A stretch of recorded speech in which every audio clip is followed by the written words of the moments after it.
श्री रामचरितमानस में राजा भानु प्रताप की कथा आती है। इस प्रसंग में मृगमांस बनाए जाने की बात कही गई है। इसी बात को आधार मानकर बहुत से लोग यह मानने लगे हैं कि प्राचीन काल में ब्राह्मण मांसाहारी हुआ करते थे, किंतु किसी भी निष्कर्ष पर आने से पहले उसके आगे पीछे क्या बातें कही गई हैं यह भी जान लेना बहुत आवश्यक होता है।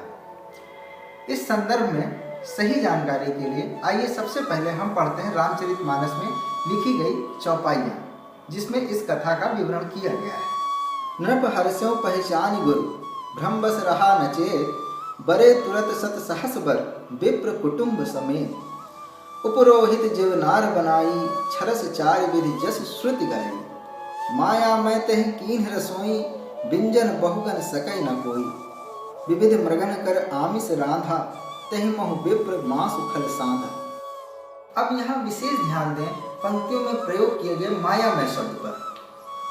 मायामय अर्थात जो है वह नहीं दिख रहा, जो नहीं है वही दिख रहा है।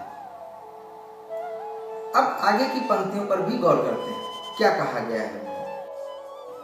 विविध मृगन कर आमिष रांधा तहि महु विप्र मांस उखल सांधा। भोजन कहूँ सब विप्र बुलाए पद पखारी सादर बैठाए। परुषन जमहि लाग महिपाला भय आकाश बानी तेह काला।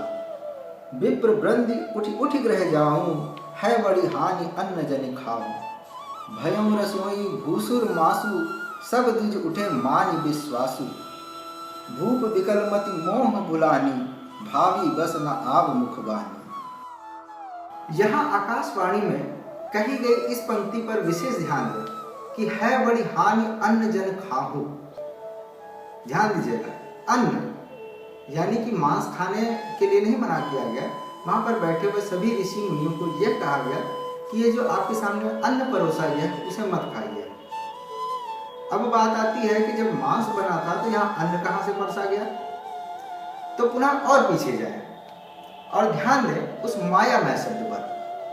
मायामय यानी कि जो नहीं है वह दिख रहा है। मांस बनाया तो गया पर असुर की माया के कारण वह अन्न के रूप में दिख रहा है।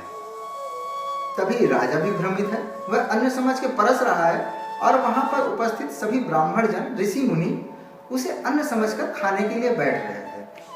उनका धर्म भ्रष्ट हो जाए इसलिए मृग मांस के साथ में उसमें ब्राह्मण का भी मांस मिला दिया गया था कि उसमें निकृष्टता की सीमाएं ही सारी पार हो जाए। यहाँ पर बात आती है कि क्या सिर्फ ब्राह्मण का ही मांस खाना वर्जित है?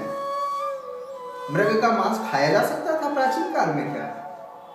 तो इसका सीधा सा जवाब यह है कि जब ब्राह्मण का मांस मिला दिया गया, इतनी निकृष्टता है उसमें, तो मृग का अलग से कहने की कोई जरूरत नहीं बचती है, क्योंकि परम निकृष्ट चीज का जब वर्णन आप कर देते हैं तो उससे कम गंदी चीज की बात कहने की जरूरत नहीं बची। अब तो वो खाने लायक क्या देखने लायक भी नहीं बचा उस समय के नियमानुसार।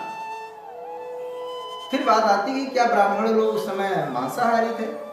नहीं साहब, बिल्कुल मांसाहारी नहीं थे, क्योंकि आप पीछे की आकाशवाणी की बातों पर ध्यान दें तो हर बार उसमें कहा गया है कि आप अन्न न खाएं, क्योंकि वहां बैठे ऋषि मुनि और राजा सभी ये समझ रहे थे कि ये मांस नहीं अन्न है, वो अन्न ही खाने के लिए बैठे थे। सिर्फ असुर की माया के कारण वहां रखा हुआ मांस अन्न दिखाई दे रहा था।